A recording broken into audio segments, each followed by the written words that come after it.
Ladies and gentlemen, the secret word tonight is Sky. S-K-Y. Really? You bet your life. The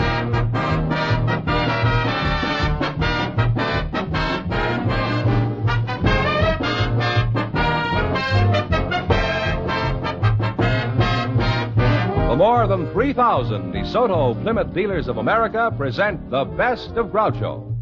Yes, friends, it's a Groucho summertime. By popular demand from your letters, from rating histories, and the acclaim of critics, the DeSoto Plymouth dealers bring you selected shows from You Bet Your Life, the comedy quiz series produced and transcribed from Hollywood. Groucho Marx is on vacation, friends, and will return in the fall. Until then, it's fun and laughs each week this summer as we proudly present some of the best of Groucho's past shows. And here he is, the one, the only... Groucho! That's me, Groucho Marx.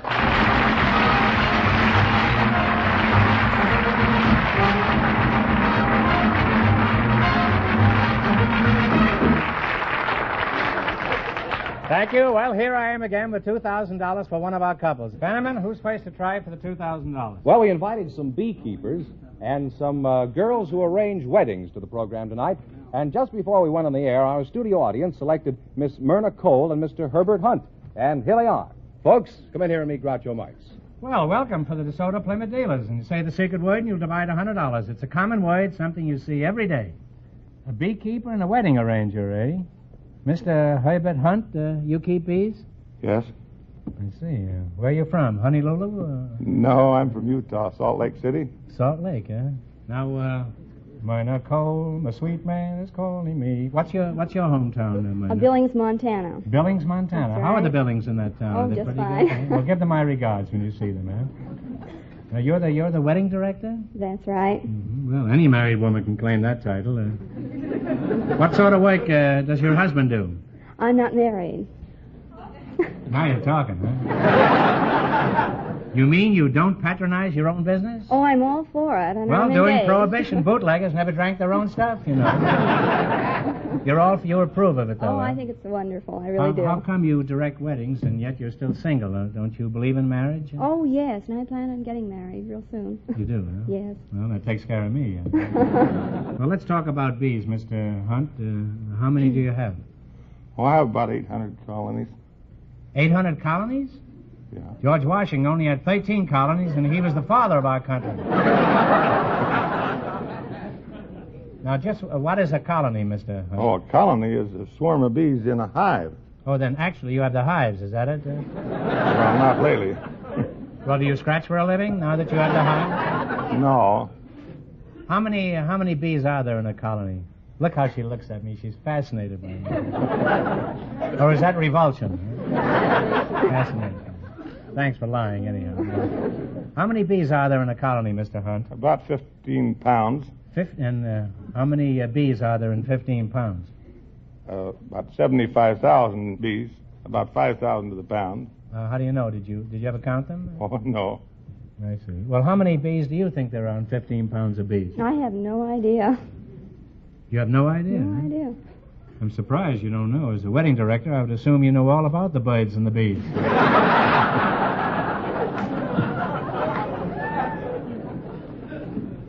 Now, Miss Cole, where do you direct your weddings? Forest Lawn Memorial Park. No wonder she was scrutinizing me so closely. And I thought it was love. That's a cemetery, isn't it? Yes. However, we have weddings there also. Mm-hmm. Specifically, what is your job, Myrna? We counsel brides and grooms and help them in any way that we can.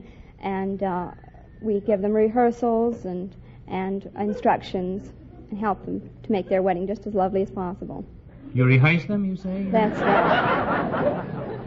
I noticed the word hearse is in there. Now, let's get back to your bees, which is a natural sequence from marriage. How does a bee go about getting the honey? Well, she flies out in the sunshine. When the flowers are producing nectar, gathers the nectar, flies back to the hive, transfers it to a young bee that's about 4 days old. And this young bee... Well, now, wait a minute. How do they know the bee is 4 days old? Has it got a calendar on its tail or something? They don't... That is not known except by the bees. I see, and they're not talking, huh? All right, now, are bees alike? Don't they have kings and queens and dukes, etc.? Oh, no. They have workers, drones, and a queen bee. Mm-hmm. They have to have a queen, huh? Is she the boss? No. She just lays the eggs. Just sits there on her hives all day, huh? And she does nothing but lay eggs, huh? that's all. And you think that's nothing, eh?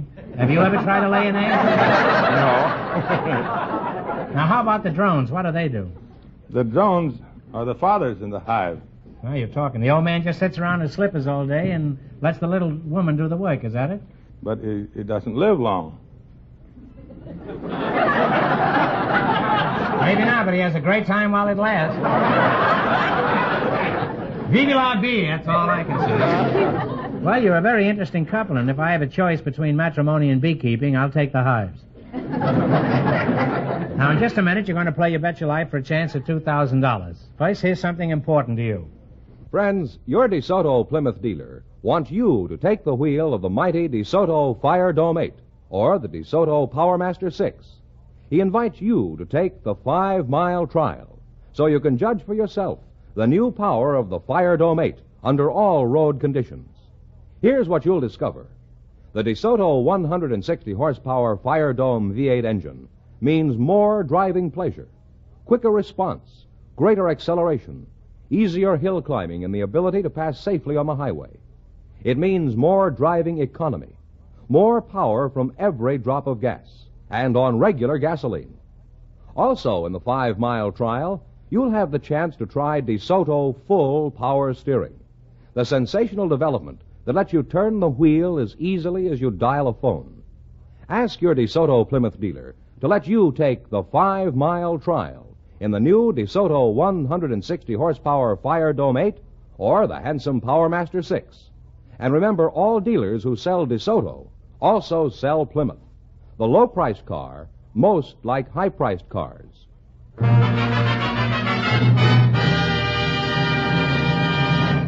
George, would you mind explaining the rules of the game? Of course. Because I don't understand them. Well, each of our 3 couples has $20, and they bet as much of that 20 as they want on each of 4 questions, and the couple that earns the most money gets a chance at the $2,000 DeSoto Plymouth question at the end of the show. Here we go. Let's see how high I can build you $20. You selected modes of transportation. How much are you going to bet on your first question? 16? 16, okay? you see? Is that okay? Okay. 16? Okay, here we are. Early settlers from the east crossed the plains and deserts en route to the west in an oxen-drawn wagon. What was it called? Covered wagon. Covered wagon is right. And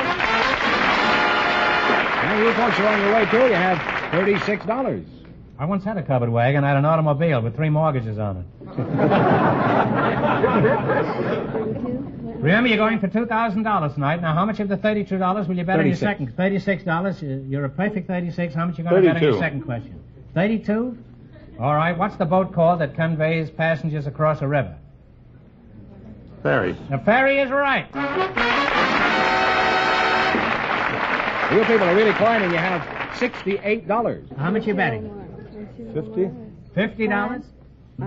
$50. What is the electric railway under the streets of a city called? Subway. Subway is right. You have climbed to $118. Got $118. Here's your last chance to be the other couples. How much are you going to bet? Shoot the works? Okay. Okay. Here we go. What's the name of the sealskin boat that Eskimos use? Kayak. Kayak is right.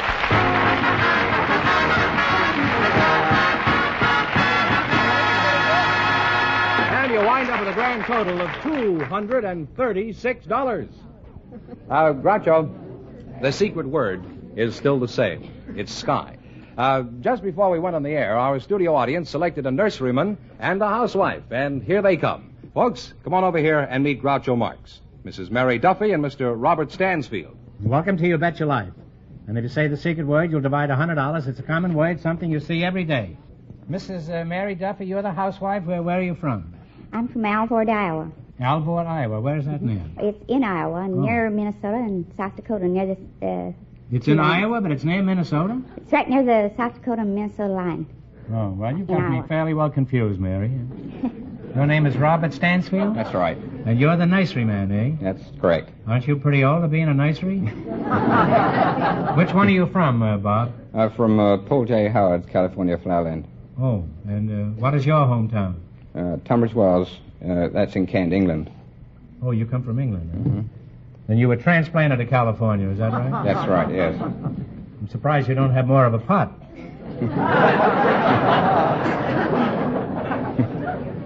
Are you married? Yes, 2 children. How did you meet your wife? Well, it was during the war. I was in the British Navy, and... What were you, a sailor? Yes. Mm-hmm. I guess I'm pretty shrewd, huh? How'd you meet your wife? Well, while in San Francisco, I went to a United Services Club, and she was a hostess there. You said you were in the British Navy, and what were you doing in San Francisco? Well, we pulled in there for a little vacation. Oh, and you met your wife there? Yeah. How did you meet your husband, Mrs. Duffy? I met him in Sioux City, Iowa, in the stockyards. What was he doing, throwing the ball down there? What was he doing in the stockyards? Well, he was working there. At what? Well, his job was to sort out the cows as he came into the yards. He'd put the old cows in one pen and the young cows in another pen. He was sorting out the old cows and the young cows, and that's how he met you? Sure.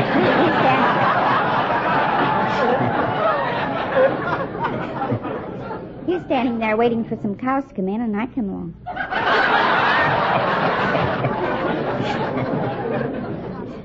And you gave him a bum stare, I suppose, at the beginning, huh? Well, What happened? I was walking along the fence on some grass, and What were you, grazing? I guess I was gawking around trying to see everything, and I was looking around, and so I stepped into a mud puddle, and I practically fell at his feet.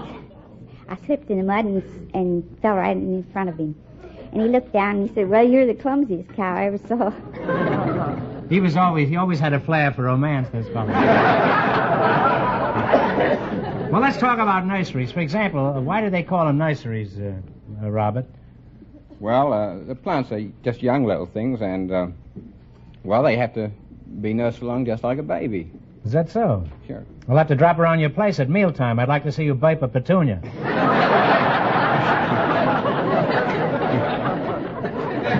What is your job at this nursery, Bob? Well, I'm a seedsman, or I work in the seed department at the store. Mm-hmm. It's interesting work. And you advise the customers about their problems? Yes. Oh, yes, that's one of our services. Well, I have a lemon tree in my backyard, and the top half of the lemon is always kind of mushy and soft, and the bottom half is fine. And what's the matter with that tree? Well, you probably didn't fertilize it fertilization is very important with citrus, and you probably didn't fertilize it at the right time of the year. Now, suppose I told you that there were 2 trees next to each other, and the one tree is doing wonderfully, and the other one has these lemons on that are half rotten and half good. Oh. Riddle me that. Kind of hard. You probably Come on, you're an expert now. I want an expert's opinion. Well, you probably just bought a lemon.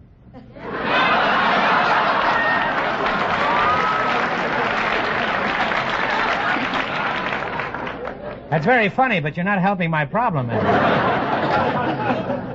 That's true, you know. I'd like you to come out and look at those. Well, I'd be very glad to do that. Okay, I'll give you the address later. Huh? All right. And bring that girl up at the forest lawn with you, huh? We can forget about the lemons. Now, there's something else I'd like to know. All my life, I've heard of shrinking violets. Now, honestly, do violets really shrink? No, they definitely don't. How do you know? Have you watched them hanging on a line? You rascal, you. I trap you like a fox traps a hare. Let's try it again. Now, careful now. Is it true that roses are always red? No, roses are many colors. Obviously, he knows rose better than I do. Now, specifically, what are some of your best sellers? Well, you trapping me again? No, I'm not trying to trap you this time. Well, we have shrubs. There's the pittosporum or potastrum, as some people call it. What's a potastrum? Well, it's a pittosporum. Well, that clears that up.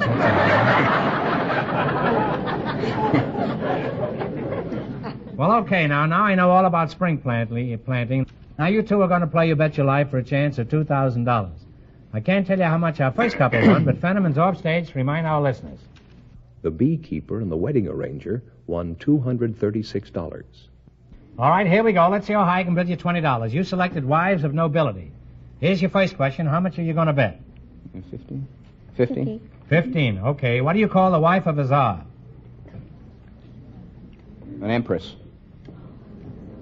You agree with that? Czar? No, I'm sorry. It's Tsarina. You now have $5. For how much of the 5 you going to bet? Well, go on. Let's go 5 here. $5. Okay. What do you call the wife of a duke? You ought to know that. Duchess. A duchess is right. Well, you're climbing again. You have $10 now. Here's the third question. How much of the 10 you going to go for? Okay. Okay. What do you call the wife of an emperor? An empress. Empress is right. You're back. You have $20 now. $20. Here's your last chance to beat the other couples. How much of the 20? 20. What do you call the wife of a baron? Baroness is right.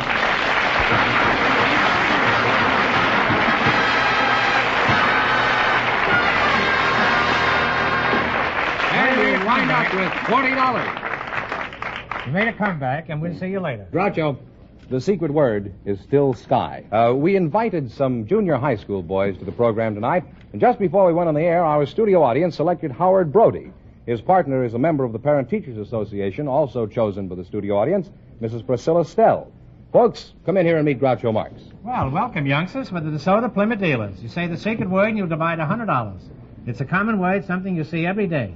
Now, let's see. Mrs. Priscilla Steele. Stella? Stell. I call you Priscilla, huh? Yes. And you can call me John Alden. You're a member of the PTA? Yes, in Glendale. You're from Glendale? Yes. Mm-hmm. And Mr. Howard Brody, that's Yes, you, huh? How long have you been living in Los Angeles? Oh, about 7 or 8 years, sir. And where'd you live before then? New York City. Whereabouts? New York City itself. Oh, well, whereabouts in New York City? Huh? Let's see, Well, I that's can't close. think now. That's close enough. Huh? Where'd you live before then? Oh, well, Cloud 7, I suppose. Where? Cloud 7. Cloud 7?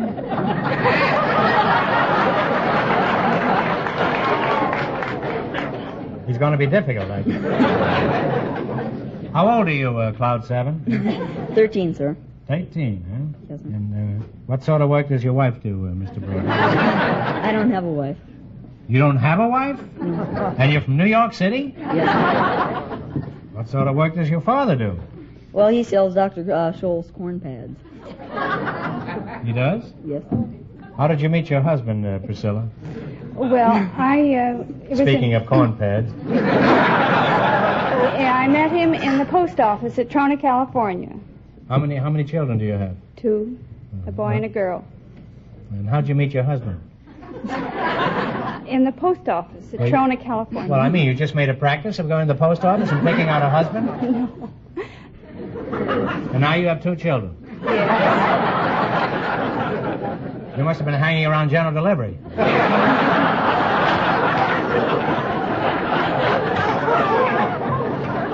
That worked out pretty well, didn't it? And you have 2 children? Yes. And how many children do you have, Mr. Brody? I don't have any. You don't have any children? Why not? I'm not married. Pretty happy about it, too.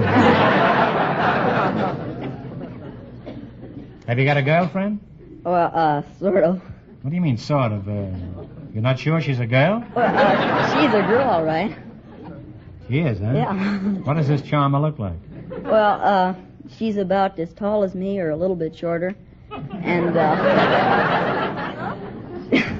She's not one of the 7 dwarfs, is she? and she has blonde hair and blue eyes and green dress.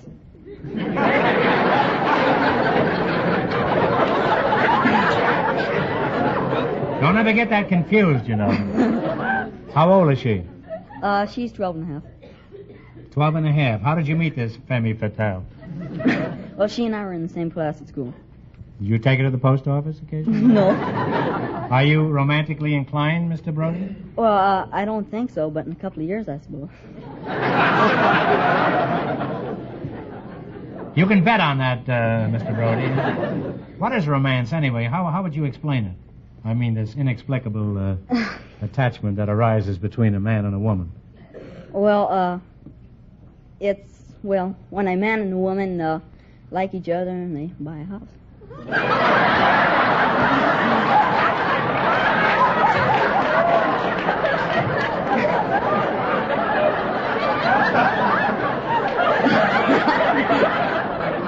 Oh, if it were only that simple, huh?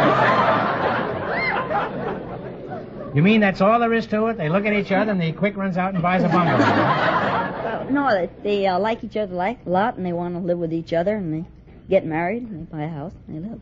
Oh, I see. You may be only 13, but I must say you've really lived, Howard. Now, let's talk about the PTA. Just what is it precisely? It's an organization of parents and teachers designed to bring the home and the school closer together. Well, that's a worthy objective. Mr. Brody, what do you think? Well, I think it's pretty good.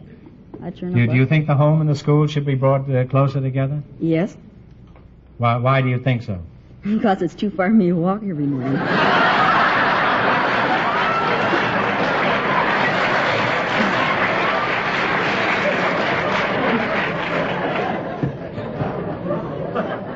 I shouldn't think you'd mind that with this blonde charmer you've got with the green dress. Now, Mrs. Priscilla, which way is the PTA working? Are you planning on moving the schools or moving the boys' house? Well, I think that's a silly question. Priscilla, that's right. It is a silly question. But if I didn't ask silly questions right now, you'd be sitting at home listening to the weather report.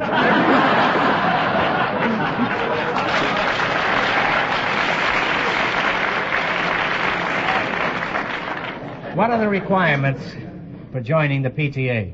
An interest in the welfare of children. Mm-hmm. Well, are there any dues? 50 cents a year. 50 cents a year. Can men belong as well as women? Oh, yes. Mr. Brody, do you belong to the PTA? No, sir. You don't, huh? If you had 50 cents, would you join the PTA? No. Why not? Because I'm not old enough. What's the age limit for the PTA, Priscilla? There is no age limit. Takes care of that, Mr. Brody. Now will you join the PTA? No. Why not?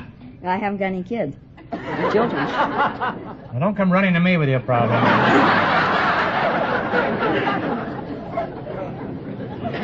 How many men would you say there are in your PTA, Mrs. Well, I'd Stell? say that 80% of the parents were women. Is that so?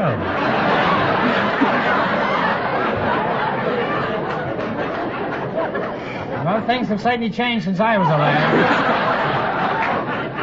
Well, you've been an interesting pair, and I'm sure that our schools are in good hands. Now you're going to play You Bet Your Life. You beat our other two couples, and you'll get a chance at the $2,000 DeSoto Plymouth question. I can't tell you how much our other couples won, but Fenneman's off stage to remind our listeners. The beekeeper and the wedding arranger are still leading with $236. You ready? Here we go. Let's see how high I can build you $20. You selected nicknames of famous people. Here's your first question. How much of the 20 are you going to try? 15. 15. What great boxer was known as the Manasseh Mauler? Jack Dempsey. Jack Dempsey is right. Huh? And you're on your way. You have $35. You got 30. Remember, you're going for $2,000 tonight. How much of the 35 are you going to try? 30. What president was known as the Great Emancipator? Abraham Lincoln. Abraham Lincoln. Now you have $65. Now, how much will you bet at the 65? 60. 60, huh? Did you consult Priscilla? Yes. I see. You can be drunk with power here. You know, huh? What famous ball player was known as the Sultan of Swat? Babe Ruth. Babe Ruth is right. You guys are really climbing. You have $125. $125 is your last chance to be the other couples. How much of the 125 you going to bet? All of it. All of it. Okay. Wait a second. Wait a minute. All right, 100. 100. What fighter was known as the Brown Bomber? Oh, Joe Louis. Joe Louis is right.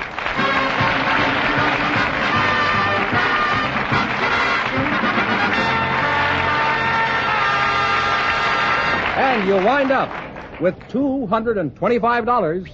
And that means the beekeeper and the wedding arranger with $236 get the chance at the DeSoto Plymouth $2,000 question. That's a shame.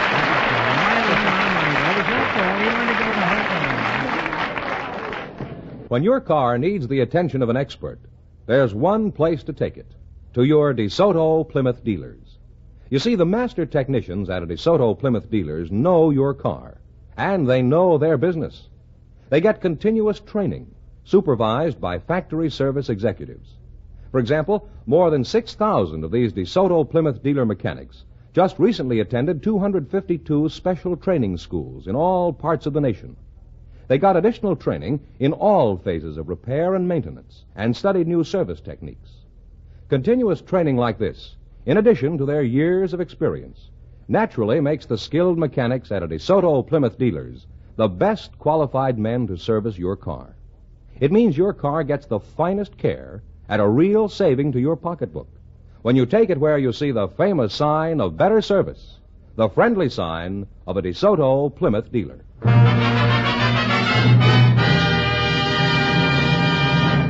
And here's the beekeeper and the wedding arranger. Where is the beekeeper? They're going to be here right here. Well, why do you say they're here when they're not even out here? This is our winning couple, Groucho. That beekeeper hasn't got his mind on those hives either.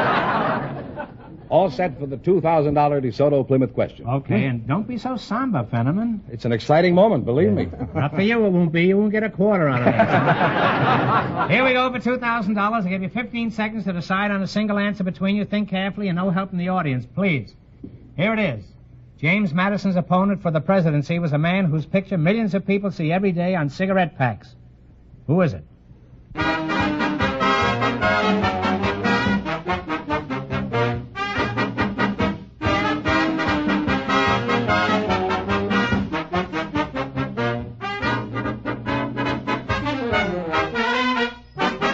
Walter Raleigh? No. I'm sorry, it's DeWitt Clinton.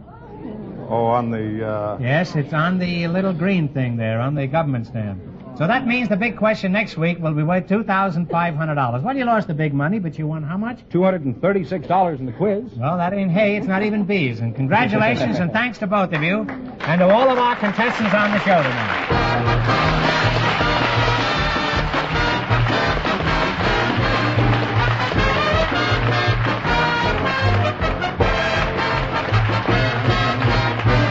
Be sure to tune in again next Wednesday night at this same time for the Best of Groucho from the You Bet Your Life series.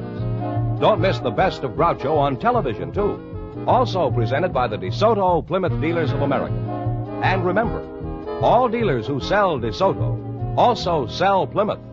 Two great cars, both products of the Chrysler Corporation. And when you drive in, tell them Groucho sent you. Good night, folks, and remember, see the DeSoto Fire Dome 8 tomorrow. Folks, here's a reminder from the National Safety Council. There's no trick to safety. It's just common sense. You Bet Your Life, transcribed from Hollywood, is produced by John Goodell, directed by Robert Dwan and Bernie Smith, music by Jerry Fielding. This is George Fenneman signing off for the more than 3,000 DeSoto Plymouth dealers from coast to coast.